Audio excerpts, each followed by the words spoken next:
तो दोस्तों, उत्तर प्रदेश के बहराइच में मूर्ति विसर्जन के दौरान जो दंगा हुआ, उस दंगा में 22 वर्षीय रामगोपाल मिश्रा की हत्या कर दी गई और उसकी इतनी बेरहमी से हत्या कर दी गई। उसका पोस्टमार्टम रिपोर्ट अभी सामने आया है तो पता चला कि उसके नाखून उखाड़ लिए गए, उसके आँख में कील भोंक दिया गया और उसके शरीर में 33 राउंड गोलियां मारी गई। उसके शरीर में 33 छर्रों के निशान पाए गए हैं।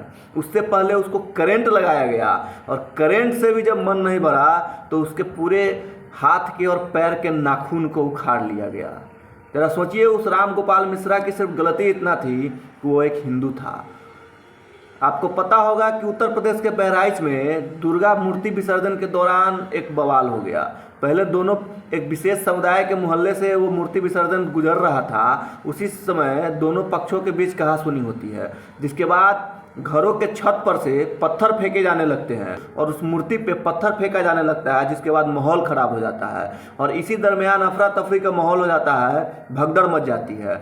इसी बीच राम गोपाल मिश्रा को 8-10 लोग पकड़ करके अगवा करके उसको एक घर में ले जाता है और उस घर में उसको पहले बेरहमी से पीटा जाता है, जिसके बाद उसको करंट का झटका लगाया जाता है और उसके बाद उसके हाथ और पैर के नाखून को उखाड़ लिया जाता है।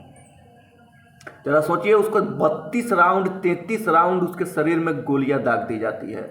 उसके पोस्टमार्टम रिपोर्ट में ये सब कुछ खुलासा हुआ है। हालांकि उसके बाद माहौल बिगड़ जाता है, तनाव बढ़ जाता है और कहते हैं ना कि गेहूं के साथ जौ भी पिसाता है। वही कहानी उत्तर प्रदेश के बहराइच में हुई। किया तो सिर्फ एक था, लेकिन भुगतना सारे परिवार को पड़ा। मतलब वहाँ पे जो भी जब उस राम गोपाल मिश्रा का शव उसके गांव में लाया गया पोस्टमार्टम के बाद, तो गांव के लोग थे वो उग्र हो गए और उग्र इतना हो गए कि जो भी उनके रास्ते में आया सबको जला दिया गया। तो भाई साहब, अभी भी समय है, समय रहते हुए एक हो जाइए, वरना कब कौन रामगोपाल मिश्रा बन जाए किसी को कोई पता नहीं है। तो बस ज़रा सोचिए कि हिंदुओं के शोभा यात्रा पे, मूर्ति विसर्जन पे तमाम तरीके के पत्थरबाजी की जाती है और उस पत्थरबाजी का जब विरोध किया जाता है तो अगवा करके उसको करंट लगाया जाता है, नाखून उखाड़ लिए जाते हैं और उसको न जाने आँख में कील भोंक दिया जाता है, करंट लगा करके उसको मार दिया जाता है।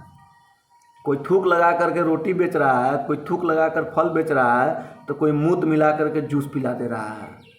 और हिंदू का जो शोभा यात्रा निकल रहा है, उस शोभा यात्रा पर पथराव किए जाते हैं, मूर्ति विसर्जन पे पथराव किया जाता है और उसका विरोध कीजिए तो फिर आपको अगवा करके उठा लिया जाएगा और उठा करके आपके नाखून उखाड़ लिए जाएंगे, आपको करंट का झटका दिया जाएगा और 32-33 राउंड गोलियों से भून दिया जाएगा और उससे भी मन नहीं भरेगा तो आपके आँख में कील घोंप दिया जाएगा।